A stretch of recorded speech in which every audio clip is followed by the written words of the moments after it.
Hi, I'm Chris Baseford, and tonight I'm going to give you an overview of some of the new features in iZotope's Ozone 9. So for a quick review here, Ozone is iZotope's mastering plugin suite, and within the main Ozone plugin, you have a bunch of different components ranging from EQs, dynamic EQs, stereo wideners, compressors, limiters, and then a bunch of really cool utility things as well. So today we're going to focus mainly on the new features that they've implemented into the latest version of Ozone 9, which just came out, I think, last week or the week before. But still pretty new for most of us. And I'll touch upon a few things that I really think are important components of Ozone that some of are from previous versions as well. So let's dig in here. So one of the things that I want to mention that I think is very valuable that iZotope has done is they've included all the individual components of Ozone into individual plugins. So here you've got Ozone 9, which is your main plugin with all the different components in it. And then you've got all the components separated out. So for instance, in a lot of my mix sessions, I'll use the imager on individual tracks. And instead of having to run one large, Ozone instance, you can run just the component that you're going to use. Very, very useful for mix sessions, or if you're doing production, you just want to use individual components. So that's not a new thing. They've been doing that for a while, but it's something worth mentioning because I think it's an important piece of how they've laid this out for us to use. A new feature that I think is absolutely a game changer for me, and I think every single plugin manufacturer should take note of this, and they should do it, is a scalable UI. Look at that. You can scale it as big, as tall, as long, whatever you want to do. Pretty amazing. I love that. And if that is all that iZotope did in this version, in this latest update, I'd be in. I love it. Very, very, very good, good update there. So, anyways, the new modules that they've added is up here. You see low end focus, and we'll dig into each one of these in a second. But you've got low end focus, master rebalance, match EQ they've had before, but they've changed a little bit, and I want to show a few people. I've had a couple questions on the match EQ and my use for it. And the imager has been improved, and it's multiband imager, which is great. And I've just got a maximizer here just for some utility purpose. They've changed the master assistant, so it gives you a couple different options, and we'll show a demo of that in a second as well. Yeah, so let me play a little bit of this track I have here. This is a band called White Collar Sideshow. Done a couple albums with them, and this track, I'm going to use an instrumental track off their latest album. They were gracious enough to allow me to use this for demo material here. So let me play you just a quick clip.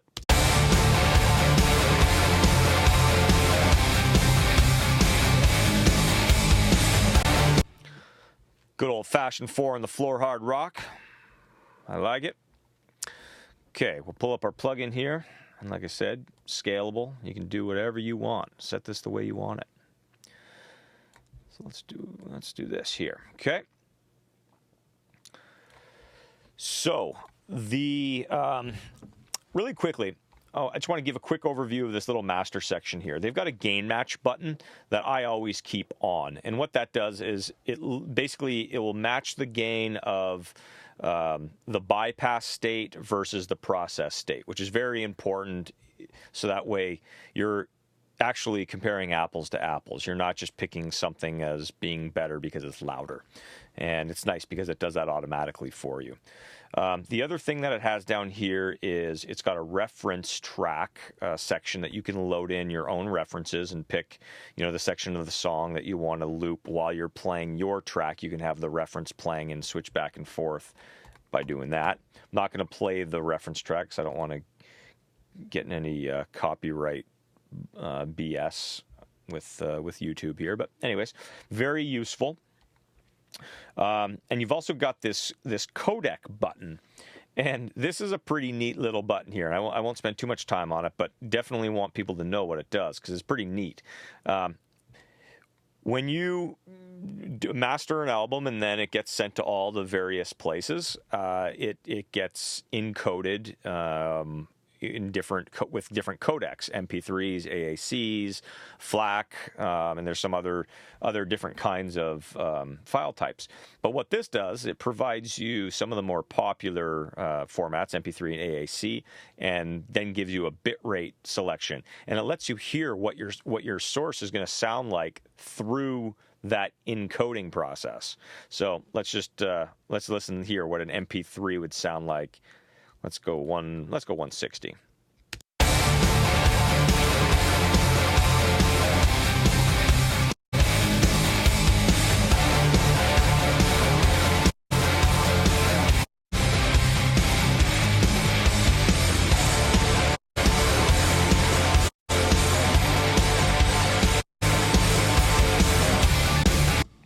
So hopefully you're listening on a pair of headphones or at least a good set of monitors so you can hear what's going on with that. But it's pretty obvious. You can hear the file, the sonic degradation and what it's doing to the top end, and yeah, it's definitely a little weird. Now, obviously, I switched to the 96K, which is a pretty poor file format. But the other cool thing is it lets you solo the artifacts, so you can hear the artifacts that it's inducing. So let's just go to a AAC and let's go to the highest 320 and solo the artifacts, and let's hear what a pretty high quality encoding codec or file codec is going to sound like with just the artifacts.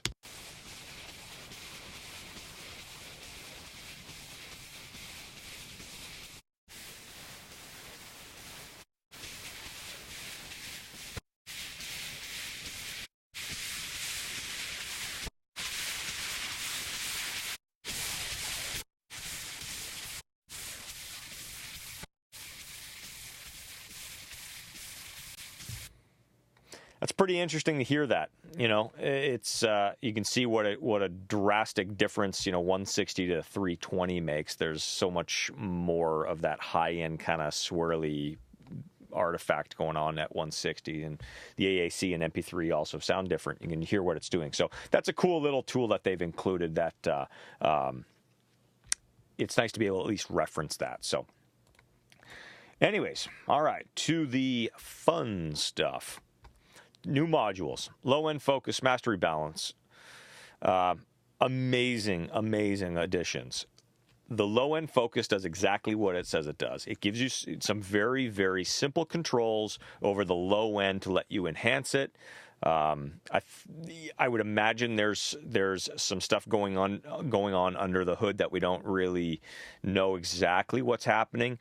But the fact of just having a really simplified, 2 sliders, punchy, smooth option, and then just letting you pick your frequency is amazing.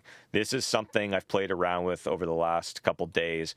I think this will probably live on a couple different subgroups, just the low end focus module, a bass for sure, and probably my drum subgroup as well. So let's hear what this does. It's pretty awesome.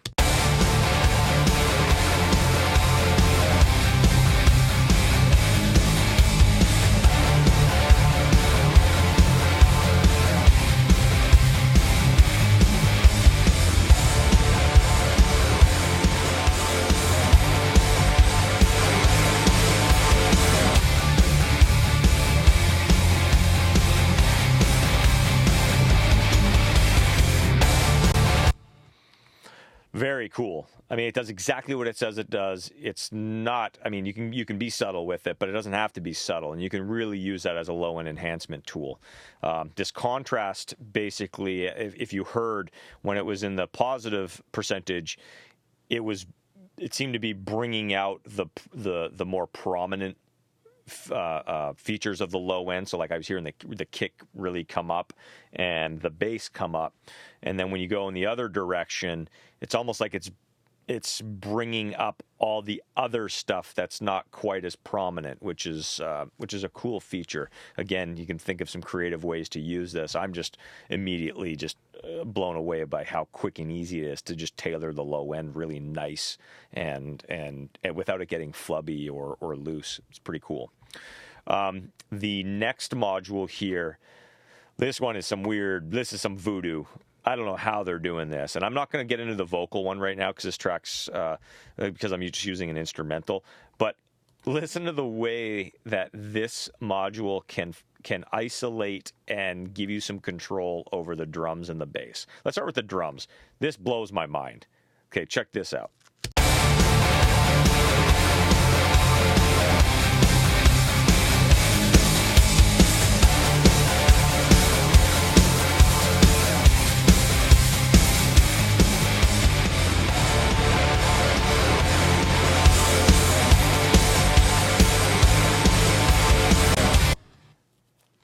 That is literally like taking the drum VCA and just turning up your whole group of drums, but it's doing it to a 2 mix.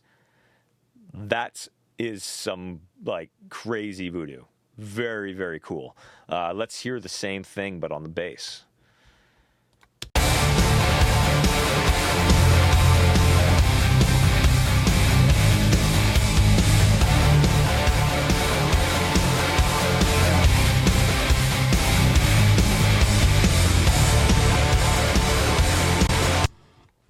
That's amazing. Unbelievable. That's amazing. Very, very cool.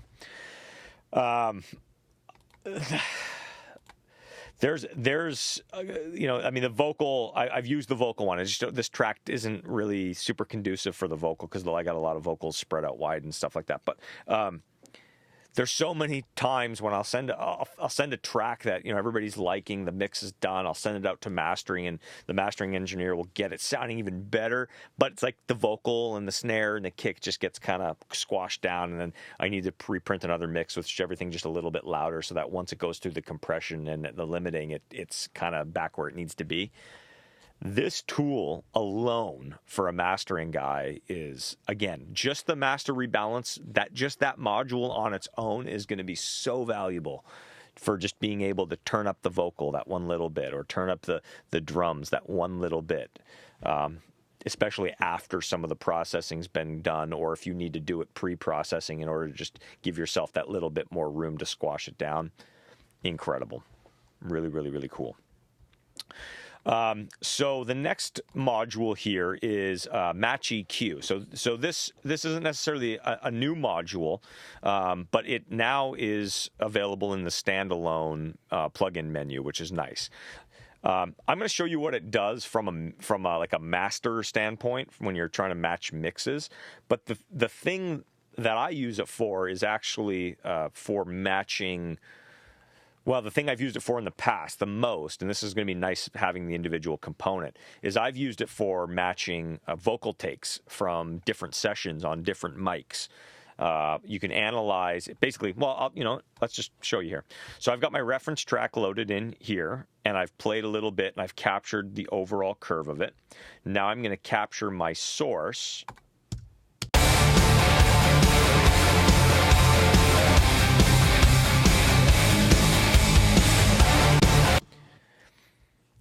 So I've captured my source, which is the blue curve. The reference is the orange curve, and then this gray curve is the EQ that it's applying in order to try to get them to match.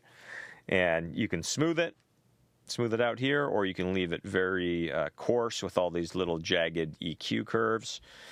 Let's smooth it like 50%. And then you can use the amount of like how much do you actually want to force it into this other, overall aesthetic. So let's hear it.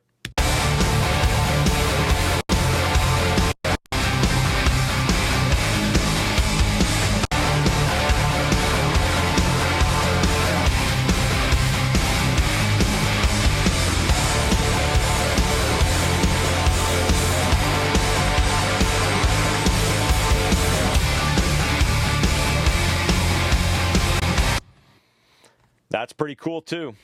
You know, if you've got an album that you've mixed, or if you're mastering and one song's just a little brighter than the other and you want to try to match it, or if you want to do some pretty heavy-handed stuff, if you're really chasing a particular mix or a particular sound, being able to use that at the end and just really kind of force it in to give it that overall aesthetic is a pretty powerful thing. So, you know, definitely something to check out. The Imager. This is actually probably the plugin that I use the most, or the component in its individual plugin form. I use this the most throughout a mix session, all over the place. Individual tracks, subgroups, mix bus. I love it. And it's been enhanced in Ozone 9. It's got a couple new things in addition to these multi-bands here. So you've got your 4 bands you can pick from. You can select how wide you want to go for each individual band, right? You've also got this stereo-ize function that will take even a relatively mono signal and give it some stereo, some kind of like fake stereo width, which is really cool. That's what I use on individual tracks a lot. I'll use that stereo-ize function. On a mix or a group of tracks, I usually don't. But it's also got this learn function up here. And what this does is it gives you kind of a head start with determining where these crossover points maybe should be. So let's give that a try here, and let's see where the plugin puts them.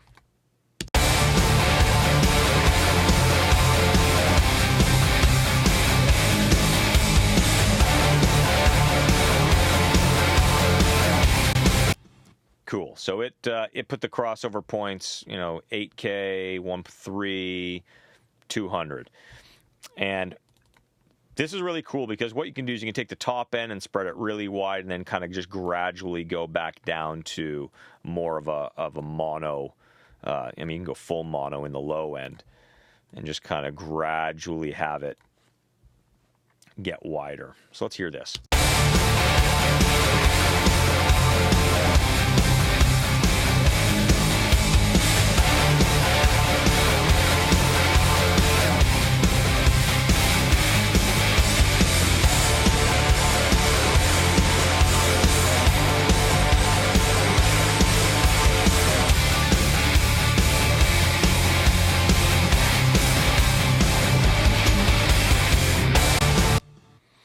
Love that plugin. Very, very cool. I also want to just get into this mastering assistant a little bit. This has been kind of a topic in my circles of colleagues of, you know, are we using AI, you know, on our plugins? You know, and I'm talking about people who've been doing this a long time who really know what they're doing. And I'm finding more and more experienced engineers are using some of these AI functions, at least as a starting point. So I want to quickly just demonstrate what this can do for you. Number one, as a starting point. Number two, if you're just getting into using this type of stuff, you can watch what it does, look at what it sets up for you, and analyze that and use that as a learning tool, which can be very, very important as well. And number three, sometimes it just gives you ideas of something that you wouldn't otherwise have done. Like if you're stuck in your ways of, you know, you do your EQ, your compressor, your mix bus EQ, your mix bus compressor, and a stereo widener and a limiter, and that's all you do. It's probably working well for you, but this might just give you another few ideas of, oh, maybe I'll incorporate some dynamic EQ or not, or whatever. So anyways, I'm going to just demonstrate this really quickly. And the other cool thing is they've got now the new vintage mode, which uses the vintage modules, which just gives it a different sound. So let's run this really quickly. We're going to use the vintage mode. I'm going to choose my reference as the loudness in EQ, you know, the thing that I want to try to match, that I want to use as my my baseline. And it also gives you an option for streaming or CD, and this is basically what your final output level is going to be. in the early days of the streaming apps, I had to learn the hard way. When we mastered an album, I had an A-list mastering guy do it. We just didn't know. The companies weren't really telling everybody quite yet, but each of the streaming apps have their own kind of built-in level adjustment, and if you master too loud, it's going to pull your mix down. So even though you have a loud song, it's going to sound quiet because you're butting up against its dynamics and it's pulling it down. So streaming, so the destination, if you're going to be uploading this to a streaming service, it just doesn't make it as hot, so that way that their algorithms don't mess with it. CD obviously is a pretty standardized level, so you can go a little hotter with that, and there's not going to be any processing pulling it down. So let's do this. Let's do vintage. We'll use our reference. We'll do CD. And we'll see what the Master Assistant gives us.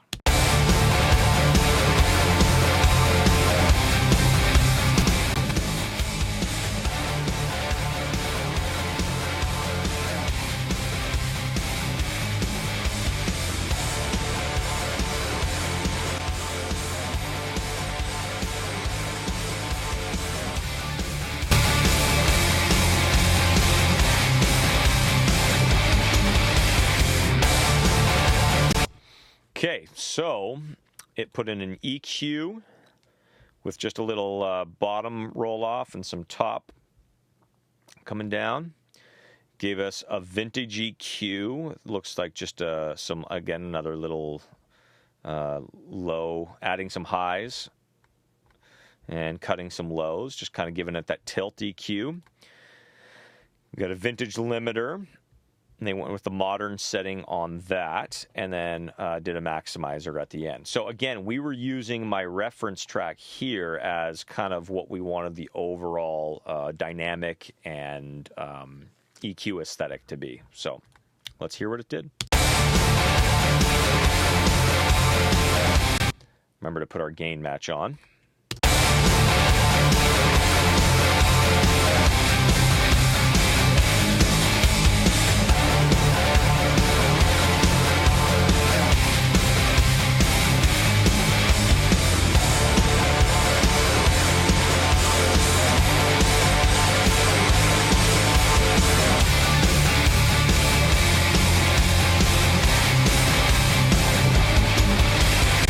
Okay, so like I said, this is a great starting point because I personally thought the mix was probably bright enough, but I'm really loving what this vintage EQ is doing to the top end. It's just taking a little rolling off the bottom, just tilting the whole thing, giving it a little bit of brightness. Very subtle. That's not something I probably would have done on top of what I've already done with the processing. Now, again, using this as a starting point or some different, so that would be an example of like giving me a different idea. This limiter and the maximizer is just a starting point of matching an existing track. Now, it's a little too heavy-handed for me right now, so I'm going to back off it a little bit and just get it to where it's not crushing everything quite as much.